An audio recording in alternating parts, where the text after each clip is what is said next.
আসসালামু আলাইকুম। আজকে আমার রেসিপি হোমমেড পিৎজা। পিৎজা তো অনেক খেয়েছেন রেস্টুরেন্ট থেকে কিনে। আজকে আমি দেখাবো ঘরে বসেই আপনারা পারফেক্ট পিৎজা বানাতে পারবেন আমার রেসিপি ফলো করে। রেসিপির ভিতরে আমি অনেক টিপস অ্যান্ড ট্রিক্স দিয়েছি, যেগুলো ফলো করলে ইনশাল্লাহ 100% আপনাদের পিৎজাও হবে রেস্টুরেন্টের মতো। নো ফেল একটা রেসিপি, অবশ্যই বাসায় একবার ট্রাই করবেন। পারফেক্ট পিৎজা বানাতে গেলে পারফেক্ট ডোয়ের প্রয়োজন হয়, আর এই ডোটা বানাতে গেলেই কিন্তু অনেকেরই প্রবলেমের সম্মুখীন হতে হয়। আজকে আমি এটা পারফেক্টভাবে আপনাদেরকে দেখাবো, তাও আবার সহজ স্টাইলে, কথা দিলাম। তার জন্য প্রথমে দিয়ে দিতে হবে আধা কাপ কুসুম গরম পানি, সাথে আরও 2 চা চামচ। এখন দিয়ে দিতে হবে চিনি 2 চা চামচ, দিয়ে ভালো করে নেড়েচেড়ে মিশিয়ে নিতে হবে।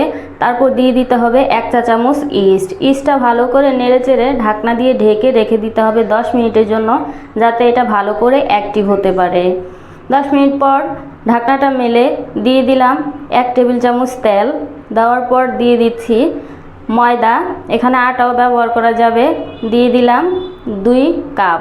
দেওয়ার পর ভালো করে নেড়েচেড়ে একটু মিশিয়ে লবণ দিয়ে দিতে হবে। এখানে টেস্ট অনুযায়ী অ্যাড করে দিবেন। আমি 1/4 চা চামচ দিয়ে দিয়েছি। এখন দিয়ে দিতে হবে একটা ডিম দিয়ে ভালো করে নেড়েচেড়ে মিশিয়ে ভালো করে এটাকে মথে নিতে হবে। মথতে মথতে দেখবেন হাতের মধ্যে লেগে আসতেছে। এই সময়ে দিয়ে দিবেন 1 টেবিল চামচ তেলটা দেওয়ার কারণে কিন্তু হাতে আর লেগে আসবে না। ভালো করে মথে তেলটাকে মিশিয়ে নিতে হবে। কিছুক্ষণ মথে নেওয়ার পরেই তেলটা যখন মিশে যাবে ডোয়ের সাথে, তখন দেখবেন হাতের মধ্যে আবার লেগে আসতেছে।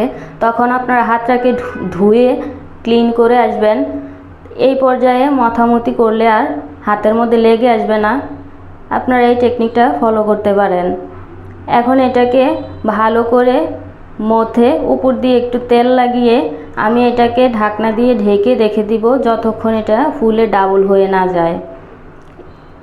এই যে আপনারাও এইভাবে ঢাকনা দিয়ে ঢেকে একটা গরম স্থানে রেখে দিবেন।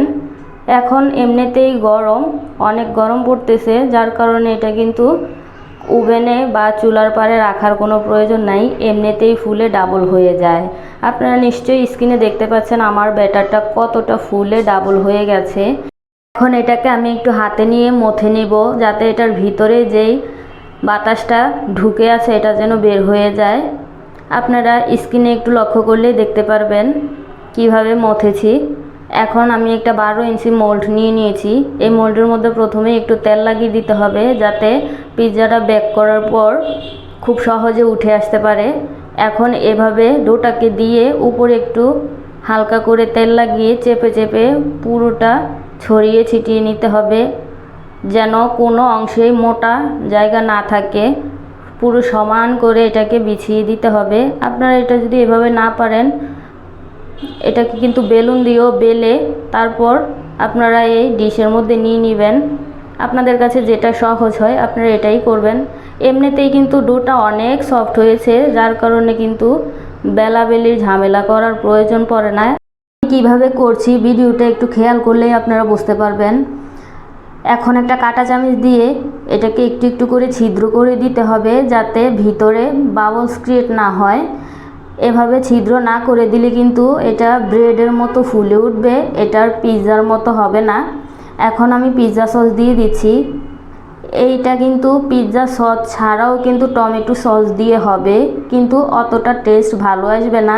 আমি আপনাদেরকে রিকমেন্ড করব এখানে পিৎজা সসটাই দিয়ে দিবেন। এখন পিৎজা সস কিন্তু অ্যাভেলেবেল দোকানে পাওয়া যায়। এটা হচ্ছে মজরেলা চিজ, এটার প্রাইসটা মেবি 250 টাকা। আপনারা ইজিলি সুপার শপে পেয়ে যাবেন। এখন এটাকে আমি একটু গ্রেট করে দিয়ে দিয়েছি। আপনারা ইচ্ছে মতো দিয়ে দিবেন, যে যতটুকু পিৎজা ভিতরে চিজ পছন্দ করেন। এখন আমি 3 কালারের ক্যাপসিকাম নিয়ে নিয়েছি, এগুলোকে একটু সুন্দর করে সাজিয়ে দিব। আপনারা ক্যাপসিকাম ছাড়াও যে কোনো জিনিস দিয়ে, যেটা আপনাদের হাতের কাছে অ্যাভেলেবেল আছে, আপনারা এটা দিয়ে সাজিয়ে নিতে পারেন। এখন দিয়ে দিলাম আমি পেঁয়াজ কিউব করে কাটা। এখন আর একটু সুন্দরের জন্য আমি দিয়ে দিচ্ছি ব্ল্যাক অলিভ। এটা অপশনাল, না থাকলে নাও দিতে পারেন, তবে এটা দিলে রেস্টুরেন্টের মতো একটা লুক আসে। এটা হচ্ছে চিকেন সস। এটাও সুপার শপে আপনারা ইজিলি পেয়ে যাবেন। এটা দিলে আর চিকেন দেওয়ার প্রয়োজন পড়ে না, এটাই চিকেনের কাজ করে। আসলে এটা চিকেন দিয়েই বানানো হয়েছে। এটাকে আমি কিউব করে কেটে আমার ইচ্ছে মতো আমি সাজিয়ে নিয়েছি। এটা হচ্ছে মাশরুম। এটা এরকম ক্যানের মধ্যে ভিজানো থাকে। এখান থেকে কিছুটা নিয়ে আমি ভালো করে পরিষ্কার করে ধুয়ে স্লাইস করে নিয়েছি। এটা আমার মন মতো আমি দিয়ে দিচ্ছি, আপনারা চাইলে এটা স্কিপও করতে পারেন। এখন দিয়ে দিচ্ছি মজরেলা চিজ। এই চিজটা যত বেশি দিবেন তত খেতে মজা, আপনারা আপনাদের টেস্ট অ্যাকর্ডিং অ্যাড করে দিতে পারবেন। আসলে আমার কাছে চিজটা বেশি ভালো লাগে, এই জন্য আমি কিছুটা এরকম স্লাইস করেও দিয়ে দিয়েছি। এটা হচ্ছে চিলি ফ্লেক্স। চিলি ফ্লেক্স দিয়ে দিবেন আপনারা আপনাদের টেস্ট অ্যাকর্ডিং। যদি ছোট বাচ্চাদের জন্য তাহলে মরিচটা স্কিপ করবেন। এটা হচ্ছে অর্গানো, এটা হাইকু ব্র্যান্ডের অর্গানো। এটার দাম 85 টাকা নিয়েছে। ইজিলি আপনারা সুপার মার্কেটে পেয়ে যাবেন। পিৎজার টেস্ট এবং ফ্লেভার দুটোই চেঞ্জ করে দেয় এই অর্গানো দেওয়ার কারণে। এখন আমি আমার ওভেনের হাই হিটে, সর্বোচ্চ আমার হাই হিট 250, আমি 250 ডিগ্রিতে আপ ডাউন হিট অন করে 15 থেকে 20 মিনিটের জন্য বেক করে নিব। আসলে পিৎজা যত হাই হিটে যত কম সময়ে বেক করা যায় ততই ভালো। এখন আমি এটা মোল্ড আউট করে নিব। আপনারা দেখতে পাচ্ছেন কতটা সুন্দর হয়েছে। একটা পারফেক্ট রেস্টুরেন্টের মতো পিৎজা বানাতে যে যে টিপসগুলো ফলো করতে হয় আমি চেষ্টা করেছি সবগুলাই আপনাদের সাথে শেয়ার করতে। জানি না কতটুকু বোঝাতে পেরেছি, তারপরেও যদি কোনো বিষয় আমি স্কিপ করে যাই ভুলবশত ক্ষমার দৃষ্টিতে দেখবেন। আর বেকিং রিলেটেড অথবা এই ভিডিও সম্পর্কে কোনো কিছু যদি আপনাদের আমার কাছে জানার থাকে কমেন্ট করতে পারেন, ইনশাল্লাহ আমি রিপ্লাই দেওয়ার চেষ্টা করব। আর আপনারা ঘরে বসেই কিন্তু এইরকম চিজি রেস্টুরেন্ট স্টাইলের পিৎজা বানাতে পারবেন আমার রেসিপি ফলো করে। নো ফেল একটা রেসিপি আপনাদের সাথে শেয়ার করার চেষ্টা করেছি। বাসায় একবার অবশ্যই ট্রাই করবেন, আর ট্রাই করলে অবশ্যই আমাকে জানাতে ভুলবেন না আপনাদের পিৎজাটা কেমন হয়েছে, পারফেক্ট হয়েছে কি না। আমার ভিডিওটা দেখে আপনাদের যদি একটুও কাজে আসে তাহলে অবশ্যই একটা লাইক করে দিবেন, অন্যদেরকে বেশি বেশি শেয়ার করে দেখার সুযোগ করে দিবেন। আমার চ্যানেলটাকে সাবস্ক্রাইব করার অনুরোধ রইল।